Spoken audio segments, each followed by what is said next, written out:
तो जब भी हमें लोन की ज़रूरत होती है तो हम पहुंच जाते हैं सीधा बैंक। लेकिन बैंक किस बेस पर हमें लोन देती है? तो या तो कोई गवर्नमेंट जॉब हो तो लोन मिल जाएगा, या फिर कोई संपत्ति के कागज़ हो तो उनको गिरवी रख दो तो लोन मिल जाएगा। लेकिन इनके अलावा भी बैंक हमारी एक चीज़ चेक करती है जिसको बोलते हैं हम सिविल स्कोर। तो आइए जानते हैं सिविल स्कोर होता क्या है। तो सिविल सिविल होता है credit information bureau of India limited. तो एक प्राइवेट संस्था होती है जिसका पंजीकरण कंपनी एक्ट 2013 के तहत किया गया था।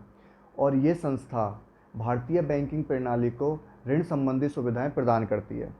तो इसके अंदर होता क्या है? इसके अंदर बैंक उपभोक्ता के केवाईसी डाटा को संग्रहित कर उनके क्रेडिट हिस्ट्री का जो रिकॉर्ड होता है वो अन्य बैंकों को उपलब्ध करवाते हैं।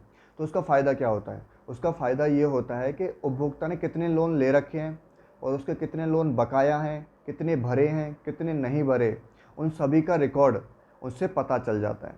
तो किसी उपभोक्ता की जो क्रेडिट हिस्ट्री होती है उसमें उनको क्रेडिट स्कोर दिया जाता है जो कि 900 से 300 के बीच होता है। तो आजकल सिविल स्कोर लोन के लिए बहुत ज़रूरी होता है। और जो मार्केट में नए नए ऐप आ रहे हैं वो सिविल स्कोर के बेस पर ही लोन देते हैं। तो जिस उपभोक्ता का जो सिविल स्कोर है वो 700 से ऊपर है वो कहलाता है विश्वसनीय ग्राहक। मतलब उसको लोन मिल जाएगा, बड़ी आसानी से लोन उसको मिल जाता है।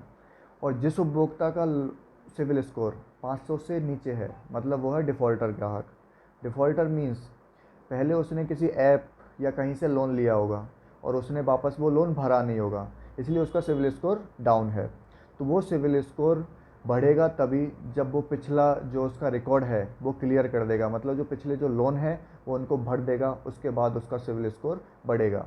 तो यही फ़ायदा है सिविल स्कोर का।